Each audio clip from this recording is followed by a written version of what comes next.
Zaman ini orang-orang yang berhasil itu bukan orang-orang yang mempunyai harta yang banyak, bukan orang-orang yang mempunyai pangkat yang tinggi. Yang berhasil itu orang yang mempunyai keluarga yang sakinah, yang mempunyai keluarga yang di dalamnya itu penuh dengan kedamaian dan kenikmatan, serta mempunyai anak-anak keturunan yang soleh-solehah. Namanya manusia rumah tangga itu pasti ada masalah, itu wajar. Habib, saya kepingin rumah tangga saya tidak bermasalah, tidak ada, mesti masalah. Lah permasalahannya itu nanti di situ Allah membuat permasalahan itu gunanya untuk kalian berdua. Hunna libasun lakum wa antum libasun lahun. Bagaimana kalian berdua ini bisa menyelesaikan permasalahan. Jadi kalau di rumah tidak pernah ada permasalahan, Anda tidak tahu bagaimana rumah tangga. Rumah tangga itu pasti ada masalah. Sebaik-baik orang itu sabar dalam menghadapi masalah. Lebih baik lagi kalau diuji syukur. Diuji bojo cerewet, sabar. Diuji suami cuek, sabar. Lebih sabar, lebih bagus lagi syukur. Alhamdulillah, ya Allah, saya punya istri cerewet. Itu alhamdulillah.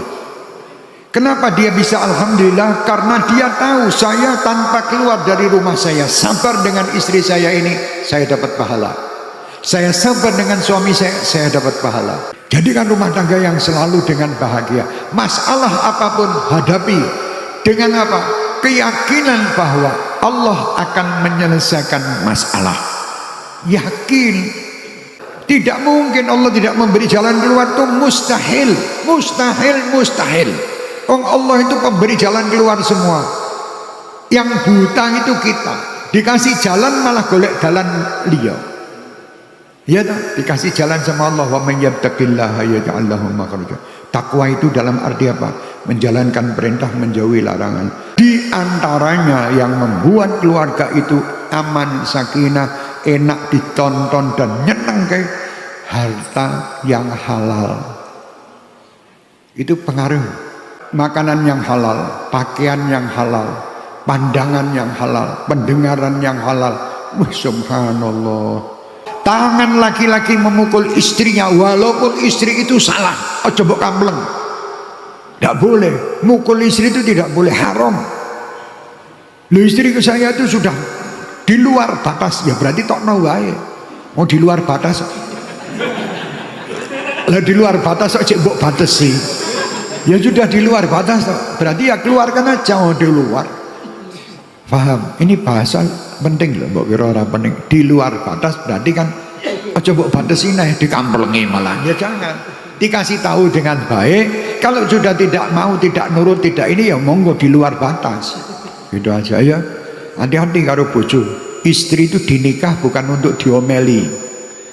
Istri itu dinikah bukan untuk disakiti. Istri itu dinikah bukan untuk dipukuli. Istri itu dinikah untuk hidup bersama, gitu loh. Lah kok niat nikah itu kok niat ngamplengi. Terjadi loh, banyak terjadi. Perceraian di akhir zaman ini dikarenakan satu, ekonomi. Dua, perkumpulan-perkumpulan yang tidak baik. Ya ini banyak sekarang ini wanita-wanita cerai gara-gara punya grup anti nikah. Lu enak loh wong wedok edan-edan ya. Gila ini perempuan-perempuan gila. Bahkan punya kumpulan-kumpulan sama ustadzah juga. Jadi ustadzahnya ini mengejak, buat apa kamu nikah? Nikah itu membuat orang stres, buat ini. Lebih baik kita single. Single apa nduk? Kowe iki single ya kaya main bulu tangkis single karo double. Ini ada yang terjadi loh, bukan tidak terjadi di masyarakat kita. Banyak wanita-wanita sudah nikah gara-gara punya grupnya anti pernikahan. Dia merasa lebih bebas hidup sendiri. Orang yang merasa lebih bebas hidup sendiri, orang gila. Ini sunnah Rasul. Kalau memang itu Rasulullah mengetahui bahwa hidup sendiri itu lebih baik, Rasulullah tidak memerintahkan nikah. An-nikahu min sunnati, faman raghiba an sunnati falaysa minni.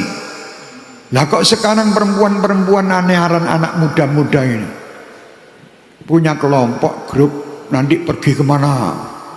Ini kelompok-kelompok orang-orang wanita bebas. Ini orang gila, bukan orang bebas. Kan ini keluarga. Jangan berharap yang baru lebih baik daripada yang lama. Sentenono, saya akan mendapatkan laki-laki yang lebih hebat. Sopo sih ngomong, bojomu saiki itu bojo yang terhebat. Walaupun kadang menurut kamu rodok letek. Jangan sampai terjadi perceraian karena ini tadi ekonomi dan teman-teman yang di sekitarnya yang menyetani, memprovokasi. Banyak loh terjadi. Hati-hati wahai suami-suami, lihat istri itu temannya sama siapa. Jangan istri itu dicolkan arisan ke sana, arisan ke sini, kelompok sana, kelompok sini. Kelompoknya siapa? Oh ini beb kelompok pengajiannya di mana? Dicek. Kalau pengajiannya model orang-orang tadi yang memisahkan suami-suami, jangan diikuti. Walaupun itu syarifah, walaupun itu bunyai atau siapa, ndak usah diikuti.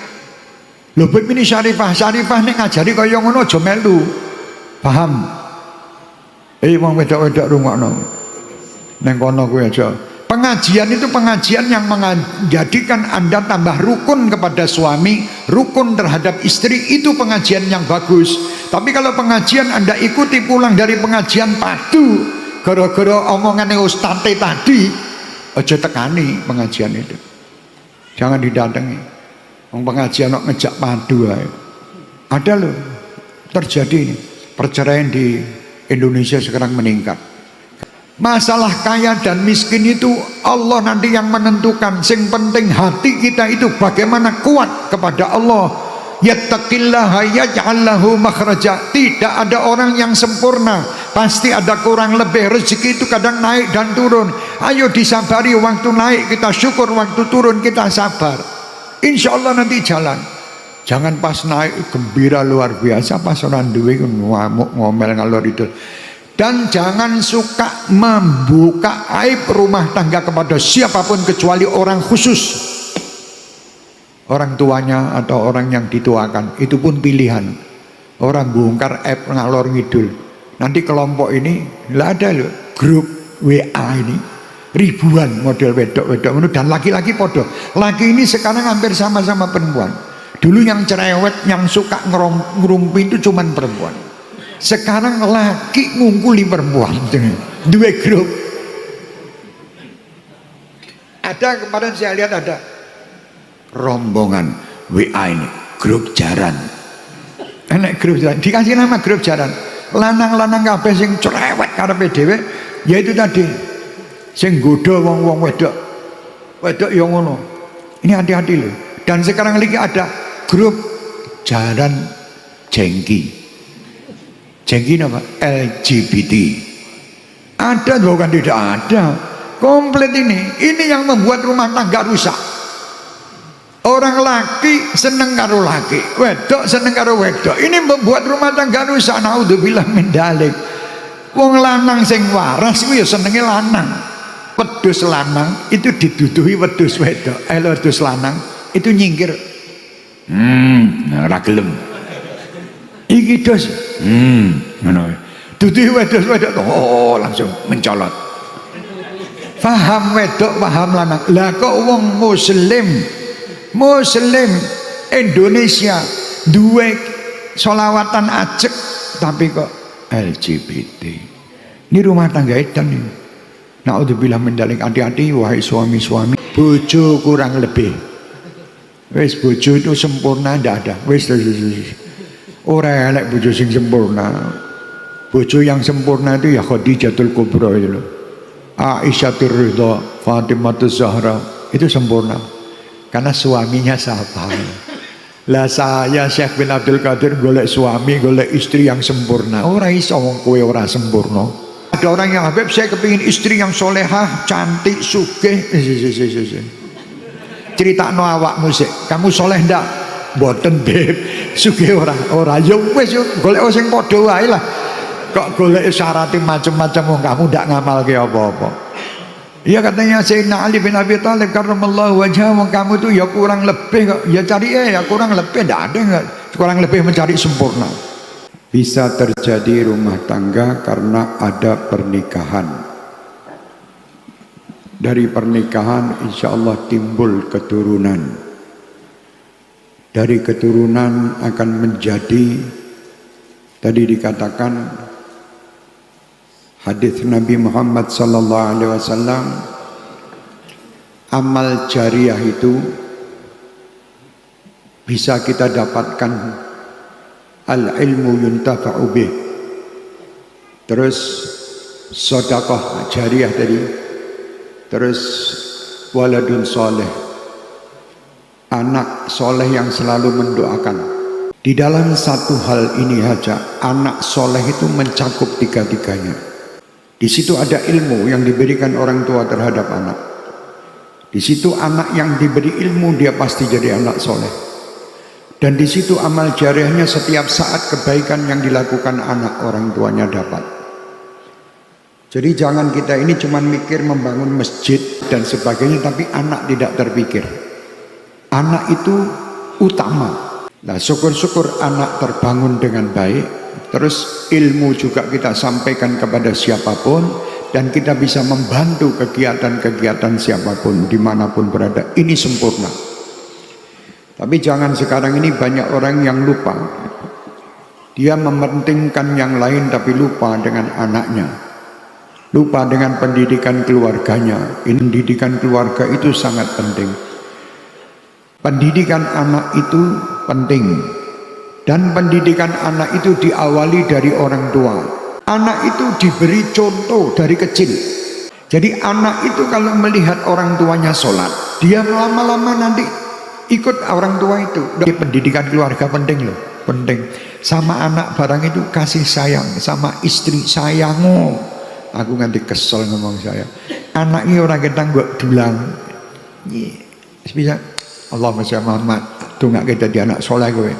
Anak itu bangga dan seneng. Itu nanti anak nek tua, dia jadi orang tua, ya akan dulang anak dan bojonya. Tapi kalau bapak sama ibu tiap hari gor ngomel-ngomelan toh, anak itu nanti mengerti, oh bapak itu setiap hari ngomeli istri, berarti begitulah rumah tangga. Ditiru karo anaknya. Apalagi maaf-maaf pakai mukul di anak-anak itu dengan baik. Adibu auladakum. Satu yang paling pokok pertama, cinta Nabi Muhammad. Itu penting. Jangan nyepelekan anak-anak sekarang itu dari kecil dijai sholawatan, biar kerungu sholawat, biar ngerti cerita Nabi Muhammad. Anak itu kalau sudah sholawat dan cerita Nabi Muhammad dia kenal, dia akan mengidolakan Nabi Muhammad. Kalau sudah mengidolakan Nabi Muhammad, dia pasti akan rindu dengan Nabi Muhammad. Kalau sudah rindu dengan Nabi Muhammad, akan dijumpai Nabi Muhammad sallallahu alaihi wasallam. Siapa perkumpulan anak itu? Sopo koncone anak-anak itu? Lihat, anak itu dilepas bebas begitu aja. Jangan bangga anak itu jadi profesor, jadi doktor, tapi tidak punya adab, tidak punya akhlak, dan kumpulnya sama orang-orang yang tidak kenal Allah dan Rasulnya. Jangan. Saya lebih bangga mempunyai anak yang duduk bersama wali-wali Allah, bersama para kiai, para habaib, yang setiap saat dia mendengar cerita orang-orang yang soleh. Itu lebih saya harapkan daripada anakku jadi insinyur nuklir. Ini lebih selamat. Lebih selamat. Indonesia akan selamat kalau anak-anak orang-orang Indonesia semua dididik dalam pendidikan adab dan akhlak ini. Dari mana? Rumah tangga. Rumah tangga itu penting. Ar-rijalu qawwamun 'alan nisa. Di sini maksudnya bukan terus semua urusan itu laki-laki yang mengatur, ya. Kecuali urusan rumah tangga, ngurusi mangan ora, sing masak lanang, sing golek duit lanang, wedoke gor ngurusi kuku, wae ngaruki TK. Karo Faisal wae bendina Faisal wae. Misalnya kayak ngono ya ora. Jadi ada pembagian-pembagiannya. Nggih, Rasulullah SAW pun seperti itu. Sekali lagi saya ingatkan diri saya, anak-anak saya, semua jadikan rumah tangga kita rumah tangga sakinah mawaddah warahmah.